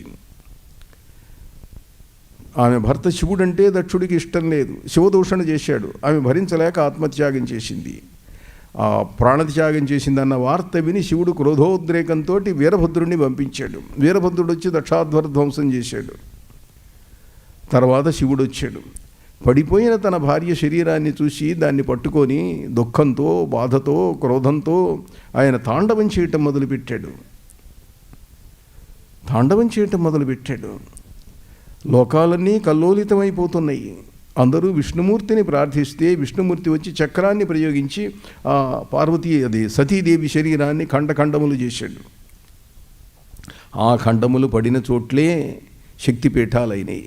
పెద్ద ముక్కలు 18 పడ్డ చోట్లు 18 శక్తిపీఠాలు, 18 మహాశక్తిపీఠాలు. వారాణస్యాం విశాలాక్షి, గయాయాం సర్వమంగళ, శ్రీశైలే భ్రమరాంబిక, దక్షారామం మాణిక్యాంబ, శ్రీశైలం భ్రమరాంబ, అలంపురే జోగులాంబ. ఆంధ్రదేశంలోనే పీఠాలున్నాయి అమ్మవారి యొక్క 18 శక్తి పీఠాలు. అట్లా 18 మహాపీఠాలు. ఇవి కాక ఇంకా సతీదేవి యొక్క చిన్న చిన్న శరీర భాగాలు పడ్డ చోట్లున్నాయి. అన్నీ కలిపో 52 పీఠాలేమో అయినాయి. అందులో ప్రయాగే లలితాంబిక, ప్రయాగలో పడినటువంటి సతీదేవి శరీరఖండం పడిన చోటు అక్కడ లలితాదేవి వెలిసింది. కనుక సృష్టిలో మొదటి ఆలయం ఎక్కడున్నది? లలితాదేవిది ప్రయాగలో ఉన్నది. ప్రయాగే లలితాంబిక. మీలో చాలామంది కాశీ వెళ్ళి ఉంటారు. కాశీలో కూడా లలితా ఘాట్ ఉన్నది. మంచి అద్భుతమైనటువంటి లలితాదేవి యొక్క ఆలయం ఉంటుంది అక్కడ. అయితే లలిత కొంచెం తీవ్రంగా ఉంటుంది అక్కడ. లలితాదేవి ఎందుకు అవతరించవలసి వచ్చింది? సతీదేవి శరీరాన్ని విడిచిపెట్టింది. ఆమె హిమవంతుని యొక్క కూతురుగా పుట్టింది పార్వతీదేవి. పార్వతీదేవి పెరిగి పెద్దదవుతున్నది. సతీ వియోగంతో ఉన్నటువంటి పరమేశ్వరుడు హిమాలయాలలో ఒకచోట ఒక ఆశ్రమాన్ని ఏర్పరచుకున్నాడు. శివాశ్రమం, స్థాణ్వాశ్రమం. అక్కడ ఆయన ధ్యానం చేసుకుంటున్నాడు. ప్రమథులందరూ, నందీశ్వరుడు, భృంగీశ్వరుడు, వీళ్ళందరూ కూడా జాగ్రత్తగా కాపలాగాస్తున్నారు. ఈ పిల్ల పెరిగి పెద్దదవుతుంటే హిమవంతుడు ఒకరోజు వెళ్ళి ఆయన ప్రార్థించాడు, అయ్యా, నా అదృష్టవశాన నా రాజ్యంలో మీరున్నారు, నన్ను అనుగ్రహిస్తున్నారు, మా అమ్మాయి పెరిగి పెద్దదయింది ఉన్నది, మీకు సేవ చేసుకోవడానికి అనుమతించండి, రోజు ఏదో పాలు పండ్లు పూలు తీసుకొచ్చి మీకు ఇస్తుంది అంటే శివుడు కొంచెం ఆబ్లిగేషన్ ఫీల్ అయినాడు. మరి వాళ్ళ రాజ్యంలో ఉంటున్నాడుగా శివుడు, అందుకని సరేలే అన్నాడు. ఆమె రోజు ఏదో కానుకలు తీసుకొచ్చి ఇచ్చేది, పాలు అవి కూడా. మధ్యాహ్నం పూట పొద్దున ధ్యానానికి కూర్చుండేవాడు, మధ్యాహ్నం కాసేపు లేచేవాడు, సాయంకాలం కాస్త విశ్రాంతి తీసుకొని సాయంకాలం పూట అక్కడ మర్రి చెట్టు కింద కూర్చుండేవాడు శివుడు. వటవృక్షతరోర్మూలే వృద్ధ శిష్యా గురుర్యువా గురోస్తు మౌనం వ్యాఖ్యానం శిష్యాస్తు చిన్న సంశయా. యవ్వనంలో ఉన్నాడు, ఆయనకు ముసలితనం రాదు పరమేశ్వరుడికి, పరమశివుడికి. మర్రి చెట్టు కింద కూర్చుండేవాడు. వృద్ధులైనటువంటి యోగులందరూ, మహర్షులందరూ వచ్చేవాళ్ళు, వాళ్ళందరూ కూర్చుండేవాళ్ళు. వాళ్ళకేవో సందేహాలు ఉండేవి, సందేహాలు మనస్సులో అనుకుండేవాళ్ళు. ఆయన చూసేవాళ్ళు, ఆయన వాళ్ళని చూసేవాడు. ఆ చూపులోనే సందేహం తీరిపోయేది. శిష్యాస్తు చిన్న సంశయాలన్నీ పోయినాయి. అలా ఉంటుంటే పార్వతీదేవి శివుణ్ణి పెళ్లి చేసుకోవాలే, ఇది దేవతల కోరిక. ఎందుకు దేవతలు అలా కోరుతున్నారు అంటే, తారకుడు అనేటువంటి ఒక రాక్షసుడు తీవ్రమైన తపస్సు చేశాడు. బ్రహ్మదేవుడు సాక్షాత్కరించాడు. నీకేం కావాలన్నాడు. నాకు చావు లేకుండా అమరత్వం కావాలి అన్నాడు. అది ఇవ్వటానికి వీల్లేదు, అదొక్కటి తప్ప ఇంకేదైనా కోరుకో అన్నాడు. అట్లా అయ్యేటైతే శివుడు పెళ్లి భార్య మరణించింది. శివుడు అంత తొందరగా మళ్ళీ పెళ్ళి ఏం చేసుకోడు. ఆయన మంచివాడు, భార్య మరణిస్తే మళ్ళీ పెళ్లి చేసుకుంటాడా? చేసుకోడు. కనుక నాకు మరణమంటూ సంభవిస్తే శివుని యొక్క కుమారుడి వల్ల మాత్రమే కలగాలి, ఇతరులు ఎవరి వల్ల కాకూడదు అని కోరుకున్నాడు. బ్రహ్మదేవుడు తథాస్తు అన్నాడు, వెళ్ళిపోయినాడు. ఇప్పుడు శివుడికి సంతానం కలగాలి, వాడిని చంపాలనంటే వాడేమో దుర్మార్గుడు, అందరినీ బాధిస్తున్నాడు. శివుడికి సంతానం కలగాలంటే భార్య ఉండాలి. భార్య ఎవరిని పడితే వాళ్ళని ఎట్ట చేసుకుంటాడు? సతీదేవి పార్వతిగా పుట్టింది. సతీదేవి ఆయన భార్య. దుర్గాదేవి పరమేశ్వరి, జగన్మాత, దుర్గా, దక్షుడి కూతురు సతీదేవిగా పుట్టింది. ఆమె పార్వతిగా పుట్టింది ఇప్పుడు. కనుక పార్వతీ పరమేశ్వర శివుల యొక్క పెళ్లి జరగాలి. శివుడేమో ఏం పెళ్లి చేసుకునేటట్టు లేడు. శివునికి పార్వతి మీద కోరిక కలిగేటట్లు చెయ్యాలి అని దేవేంద్రుడు సభ తీర్చి మన్మధుడిని పిలిచి ఈ పని చేసి పెట్టవయ్యా అన్నాడు. తప్పకుండా చేస్తానన్నాడు మన్మధుడు అహంకారంతో. కానీ వచ్చాడు. అక్కడంతా ప్రకృతి అంతా కూడా వసంత ఋతువు వచ్చేట్టు చేశాడు. వాతావరణం అంతా చాలా ఆహ్లాదకరంగా ఉన్నది. పార్వతీదేవి వచ్చింది. వచ్చి నందీశ్వరుని అడిగింది, స్వామివారికి నేను కానుకలు తీసుకొచ్చాను, ఇవ్వచ్చునా నందీశ్వర అంటే. అమ్మా, నీకు అడ్డమేముంది తల్లి, వెళ్ళివ్వు అన్నాడు. ఆమె లోపలికి వెళ్ళింది. శివుడు లేచి నిల్చొని ఉన్నాడు. స్వామి, మీకు కానుకలు తెచ్చాను, ఇగో పండ్లు, ఇగో పూలు అంటూ అందిస్తున్నది. అదే సమయంలో మన్మథుడు విల్లెక్కు పెట్టాడు. పుష్పబాణుడాయన అరవిందమశోకంచ చూతంచ నవమల్లిక నీలోత్పలంచ పంచైతే పంచబాణస్య సాయకాహ. పద్మము, కలువ ఇవన్నీ ఆయన పుష్ప బాణాలవి. ఇంకా వెయ్యలే. ఆ ఎక్కు పెట్టేసరికే శివుడి మనస్సు కదిలిపోయింది, చంచలమైంది. ఆమె పళ్ళెం ఇస్తున్నది, పూలవి పెట్టిన పళ్ళెం ఇస్తుండేటప్పటికి ఆ పళ్ళాన్ని తీసుకుంటున్న మిషతో కొంచెం చేతులు తాకాడు. అట్లా తాగాడు, పట్టుకున్నాడు. ఆమె సిగ్గుపడిపోయింది. సిగ్గుపడి, స్వామి మీకోసం ఇవాళ తామర గింజలు తీసి ఎండబెట్టి మాలికగా తయారు చేసి తీసుకొచ్చాను, ఈ మాలిక మీకు జపానికి ఉపయోగించుకోండి అని అన్నది. తామర గింజలు మాల అనేసరికి ఆయనకు వెంటనే స్ఫురణ వచ్చేసింది. ఇదేమిరా ఇది, నా మనస్సు ఇలా చెలించింది. అందము చిందువందు చెవియందలి చెందోవజారుచుండ పూలందుకొనుండటంచు సుమనోంజలి అల్లన సాచి శైలరాణ్ణందన వంగే చెంగున అనంగుని చాపము వంగే బాలేందుధరుండు కాన్కలు గ్రహింపగ ఉన్నమితోర్ధ్వకాయుడై. చెవిలో ఉన్న కలువ పువ్వు జారిపోతూ ఉంటే ఆమె అలా ముందు కొంగి ఇచ్చింది. శివుడేమో ఎత్తుగా ఉన్నాడు, ఆమె ఇస్తున్న పళ్ళేమో అందుకోవాలి. ఆయన ముందు కొంగట్ట. ఈయన ముందు కొంగి, ఆయన ముందు కొంగితే 2 తలలు బాగా దగ్గరికి వచ్చినాయి, 2 చేతులు బాగా దగ్గరికి వచ్చినాయి. ఎప్పుడైతే ఈమె జపమాల అన్నదో వెంటనే అటెన్షన్ లాగా అయిపోయింది శివుడు. ఏమిరా ఇది, నా మనస్సు చెలించింది అని చూశాడు. మన్మథుడు కనిపించాడు. మన్మథుడిని భస్మం చేశాడు. 3వ కన్ను తెరిచి. పార్వతీదేవి స్పృహ తప్పి పడిపోయింది. ఇక్కడ ఇంక మనం ఉండకూడదు, మనం వెళ్ళిపోదామన్నాడు.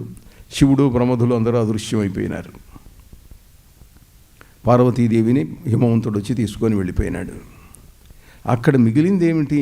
మన్మథుడి యొక్క బూడిద కుప్ప. కాసేపు అయిన తర్వాత ఆకాశంలో చిత్రకర్ముడు అనేటువంటి వాడు వెళ్తున్నాడు. వాడు దివ్యశక్తులు కలిగినటువంటి వాడు, రాక్షస జాతి వాడు. వాడు కిందికి చూశాడు. ఇక్కడ శివాశ్రమం ఉండాలా, అంతా సందడిగా ఉండేది, ఏం కనపట్టం లేదే, ఏమైంది? మహర్షులు వస్తుంటారు, వాళ్ళు వచ్చేవాడు ఏమీ నిర్మానుష్యంగా ఉన్నదని కిందికి దిగాడు. చూశాడు. వాడికి కొంత దివ్యజ్ఞానం ఉన్నది, కనుక్కున్నాడు. మన్మథుడి యొక్క బూడిద కుప్ప, ఓహో ఇదే జరిగింది అన్నాడు. దాన్ని ఒక బొమ్మ చేశాడు. శతరుద్రియం పారాయణం చేయటం మొదలుపెట్టాడు. నమస్తే రుద్రమన్యవే ఉతోతైషవే నమః అని మొదలుపెట్టాడు. శతరుద్రియ పారాయణం పూర్తయ్యేసరికి ఆ బొమ్మలోకి ప్రాణం వచ్చింది. తండ్రి, నేనెవరు? నాయనా, నువ్వు నా బిడ్డవురా. రుద్రుడు నీకు ప్రాణం ఇచ్చాడు. నాతో పాటు నువ్వు కూడా రుద్రం పారాయణం చెయ్యి. రుద్రం పారాయణం చేయటం మొదలుపెట్టారు ఇద్దరు కూడా.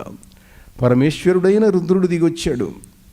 ఈ రుద్రుడు వేరు, ఇందాకటి దాకా తపస్సు చేస్తున్నాడని చెప్పిన శివుడు వేరు.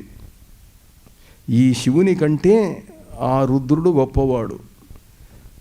ఆయన ఈ బ్రహ్మాండానికి అవతల ఉంటాడు. ఆ రుద్రుడు అతడు వచ్చాడు. నాయనా, నీ పారాయణానికి నేను సంతోషించాను. నీకు జన్మాంతర సంస్కారం ఉన్నది, ఎంతో పుణ్యం చేసిన వాడివి. నీ పారాయణానికి సంతోషించి నీకు వరం ఇస్తున్నాను. నీవు అజేయుడివి. ఈ బ్రహ్మాండంలో ఉన్నవాళ్ళు ఎవరూ నిన్నేమీ చెయ్యలేరు, నిన్నెవరూ జయించలేరు, నీకెవరూ ఎదురు నిలబడలేరు. 60,000 సంవత్సరముల పాటు నువ్వు ఈ లోకములను పరిపాలించు, ఈ బ్రహ్మాండాన్ని అని వరం ఇచ్చాడు. అదృశ్యమే వెళ్ళిపోయినాడు రుద్రుడు. బ్రహ్మదేవుడు వచ్చాడు. ఎంత అదృష్టవంతుడివిరా నువ్వు, భండ భండ భండ అన్నాడు. భండ అంటే సంస్కృతంలో శాబాష్, భేష్ అని అర్థం. బ్రహ్మదేవుడు అంతటి వాడు భండ అనటం వల్ల వాడికి భండాసురుడు అన్న పేరు వచ్చింది. వాడు రాక్షస చక్రవర్తి అయినాడు. కొత్తగా ఒక రాజధాని నిర్మించుకున్నారు. ఎక్కడ? ఈ సంఘటన జరిగిందంతా హిమాలయాలలో, హిమాలయ పర్వతాలలో మన్మథ దహనము ఇవన్నీ జరిగింది. పార్వతీదేవి కథ అంతా కూడా. వాళ్ళు రాజధానిని దక్షిణ భారతంలో మహేంద్ర పర్వతం దగ్గర శూన్యక నగరం అన్న పేరుతో నిర్మించుకున్నారు. మహేంద్ర పర్వతం అంటే హనుమంతుడు సముద్రంలోకి దాటడానికి వెళ్ళినప్పుడు అడుగుపెట్టాడు అక్కడ మహేంద్ర పర్వతం మీద. మహానగరం నిర్మితమైంది. భండాసురుడు తనతో పాటుగా తాను ఏ భస్మం నుంచి పుట్టాడో ఆ భస్మపు పొడి ఇంకా అక్కడ కొంత రాలి ఉంటే దాంట్లో నుండి విషంగుడు విశుక్రుడు అని ఇద్దరిని తాను సృష్టించుకొని వాళ్ళు సోదరులుగా తీసుకున్నాడు. వాళ్ళను తన తమ్ముళ్ళు విషంగుడు విశుక్రుడు. వాడొక ఆలోచన చేశాడు. సరే, దేవతలందరినీ జయించాడు. వాళ్ళందరూ వచ్చి సేవలు చేస్తున్నారు రుద్రుడి యొక్క వరం వల్ల. వాడు ఈ సమస్త లోకములలో రాక్షస జాతి తప్ప ఇంకో జాతి ఉండకూడదు. దేవజాతులు, మానవ జాతులు, విద్యాధరులు, గంధర్వులు ఎవడు ఏ జాతి ఉండకూడదు. మన ఒక్క జాతి మాత్రమే ఉండాలి. అందరినీ చంపాలి. ఎట్లా చంపుతాం? అందరూ వచ్చి కాళ్ళ మీద పడ్డారు. శరణాగతులైన వాళ్ళను చంపటం న్యాయం కాదు. మరి ఎట్లా చంపకుండా? ఇంద్రుడు ఉన్నాడు, చంద్రుడు ఉన్నాడు, వీళ్ళందరూ ఉన్నారు. అంటే వీళ్ళందరికీ ఇవాళ కాకపోతే రేపైనా చావు రాసి పెట్టి ఉన్నది కదా. 1000 ఏళ్ళు కాకపోతే 10,000 ఏళ్ళు, 10,000 ఏళ్ళు కాకపోతే 20,000 ఏళ్ళు మరణించక తప్పదు. ఈ మరణించినటువంటి వారికి సంతానం కలగకూడదు. మరణించే వాళ్లకు అంటే ఒక్క రాక్షస జాతికి తప్ప ఏ ఇతర జాతికి కూడాను సంతానం కలగకూడదు. సంతానం కలగకుండా ఉండాలంటే ఏం చేయాలి అంటే ఫ్యామిలీ ప్లానింగ్ చేయాలి. అప్పుడు ఆ రోజుల్లో ఫ్యామిలీ ప్లానింగ్ అవి అంత లేవుగా. వాడు ఏం చేశాడనంటే తన ఇద్దరు సోదరులు, ఒకడిని కింది లోకాలకు అధోలోకాలకు, ఒకడిని ఊర్ధ్వలోకాలకు పైన పంపించాడు. తాను సెంటర్లో ఉన్నాడు. ఈ 3 భూలోక భువర్లోక సువర్లోకములలో ఈ తన పరిపాలనలో ఉండేటువంటి అన్ని లోకాలలో ఎవరికీ సంతానం కలగకుండా చేశాడు. పురుషుల్లో ఉన్న పురుషత్వాన్ని నాశనం చేశాడు. స్త్రీలలో ఉన్న స్త్రీత్వాన్ని నాశనం చేశాడు.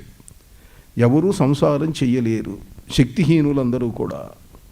దీన్ని కామప్రళయము అన్నారు. ఏ రాక్షసుడు చేయలే ఈ పని. హిరణ్యకశిపుడు చేయలేదు, రావణాసురుడు చేయలేదు, ఇంకే రాక్షసుడు చేయలేదు. వీడొక్కడూ చేసినటువంటి భయంకరమైన పని కామప్రళయం కలిగించాడు. 60,000 సంవత్సరముల పాటు సృష్టి ఆగిపోయింది. ఎవరు ఏం చేయలేరు. అప్పుడు 60,000 ఏళ్ళు పూర్తయితూ ఉంటే దేవతలందరూ రహస్యంగా సమావేశమై శివుడు విష్ణుమూర్తి అందరూ కలిసి సమావేశమై విష్ణువు దగ్గరికి వెళ్ళారు. వెళ్తే మనం ఏం చెయ్యలేం వీడిని, అయ్యా మీరు దశావతారాలు ఎన్నో అవతారాలు ఎత్తారు, వీరు అవతారం ఎత్తి చంపండి అంటే మనం చంపడానికి వీల్లేదు. రుద్రుడు వాళ్ళకు వరం ఇచ్చాడు, ఈ బ్రహ్మాండంలో ఉన్న వాళ్ళు ఎవరూ వాడిని ఏం చెయ్యలేరు అని. మనమంతా ఈ బ్రహ్మాండంలో ఉన్న వాళ్ళమేగా, బ్రహ్మ విష్ణు మహేశ్వరుడు. రుద్రుడు వరం ఇచ్చాడు, మరి ఏం చెయ్యాలా అంటే వాణ్ణి చంపగలిగింది లలితాదేవి మాత్రమే. రుద్రుడు ఏం వరం ఇచ్చాడు, నిన్ను ఎవ్వడూ ఈ బ్రహ్మాండములో ఉన్నవాడు చంపలేడు, బ్రహ్మాండంలో ఉన్నవాడు చంపలేడు, పుంలింగం, ఎవడూ చంపలేడు. ఇక్కడున్న వాళ్ళు ఎవరూ నేను చంపలేరు. స్త్రీ చంపవచ్చు, ఆ స్త్రీ కూడా ఈ బ్రహ్మాండంలో ఉన్న స్త్రీ కాకూడదు. లలితాదేవిని ప్రార్థిద్దాము. ఎవరా లలితాదేవి, ఎక్కడున్నది, మేము ఇప్పుడు వినలేదంటే ఇన్నాళ్ళు అవసరం రాలేదు, చెప్పలేదు, ఇప్పుడు చెబుతున్నాను అన్నాడు. ఈ బ్రహ్మాండం ఉన్నదే మనం నివసించేటువంటి ఈ బ్రహ్మాండం, భూలోక భువర్లోక సువర్లోక మహర్లోకాదులు ఇవన్నీ ఉన్నాయి కదా, ఇవన్నీ కలిసి ఒక అండాకారంలో ఉంటాయి కనుక ఒక గుడ్డులాగా ఉంటాయి కాబట్టి అండం అంటే గుడ్డు, బ్రహ్మాండం. ఈ బ్రహ్మాండము చుట్టూ కూడాను కొన్ని 100 మైళ్ళ మేర ఉన్నటువంటి గోడ ఉంటుంది. ఆ గోడ మందం కొన్ని 100,000 మైళ్ళు. ఈ బ్రహ్మాండం దాటి పైకి వెళ్ళాలి, లలితాదేవి లోకానికి వెళ్ళాలంటే వెళ్ళి ప్రార్థించాలి. ఎలా ప్రార్థించడం, ఆ గోడ ఎట్లా, గోడను ఎక్కడన్నా పగలగొట్టాలి. వెనకటి రోజుల్లో కోట గోడలు పగలగొట్టడానికి ఏనుగులను ఉపయోగించేవాళ్ళు. ఏనుగుల యొక్క కుంభస్థలాలకు ఇనప కవచాలు తొడిగి అది వెళ్ళి ఆ కోట తలుపులను బద్దలు కొడుతూ ఉంటే బద్దలు కొట్టించి లోపలికి వెళ్ళేవాళ్ళు. ఐరావతాది దిగ్గజములను పిలిపించారు. ఎక్కడో చోట కాస్త వీక్ ప్లేస్ చూసి పగలగొట్టాలి అని చెప్పి. ఒక చోట కొంచెం పగుళ్ళు కనిపిస్తున్నాయి, కొంచెం తడి కనిపిస్తున్నది, ఒక చెట్టు వేలాడుతున్నది పైనుంచి. ఓ చెట్టు గోడ, బ్రహ్మాండం యొక్క కప్పు, మంచి గట్టి కాంక్రీట్ రూఫు, దాంట్లో నుంచి ఓ చెట్టు వేలాడుతూ ఉన్నది. కొమ్మలు కిందికి ఉన్నాయి, ఆకులు కిందికి ఉన్నాయి, వేళ్ళు ఆ గోడకు అవతల ఏదో ద్రవం ఉన్నది, ఆ నీళ్లను పీల్చుకుంటున్నాయి. ఈ చెట్టు కిందికి వేలాడుతున్నది. ఆ చెట్టు దగ్గరికి వెళ్ళారు. రావి చెట్టు అది. పల్లెటూళ్ళల్లో నుంచి వచ్చిన వాళ్ళు మీకు కొంత తెలిసి ఉంటుంది. గోడలో ఎక్కడో చోట కాకి వేసే రెట్ట వేస్తుంది, అందులో అది గనక రావి చెట్టు గింజ గనక ఉంటే అది పెరిగి పెద్దదై గోడలను కూడా పగలగొడుతుంది కొన్ని సంవత్సరాలకు. మీరు భగవద్గీత చదివి ఉంటారు, అందులో ఒక చెట్టును గురించి ఉన్నది. ఊర్ధ్వమూలమధశాఖం అశ్వత్థం ప్రాహురవ్యయం ఛందాంసి యస్య పర్ణాని యస్తం వేద సమేదవిత్. వేళ్ళు పైకున్నయి ఊర్ధ్వమూలము, అధశాఖము కొమ్మలు కిందికున్నాయి, అశ్వత్థ వృక్షం రావి చెట్టు, ఛందాంసి యస్య పర్ణాని, ఆ చెట్టు యొక్క ఆకులే వేదములు, ఛందస్సులు. ఈ రహస్యం, దీన్ని గురించినటువంటి రహస్యం ఎవడు తెలుసుకుంటాడో వాడు డివైన్ విజ్డమ్ పొందినవాడు. యస్తం వేద స వేదవిత్, వేదవేత్త అవుతాడు వాడు. ఈ చెట్టు యొక్క రహస్యం వేరే గీతా వ్యాఖ్యానాలలో మీకు దొరుకుతుందనుకోండి.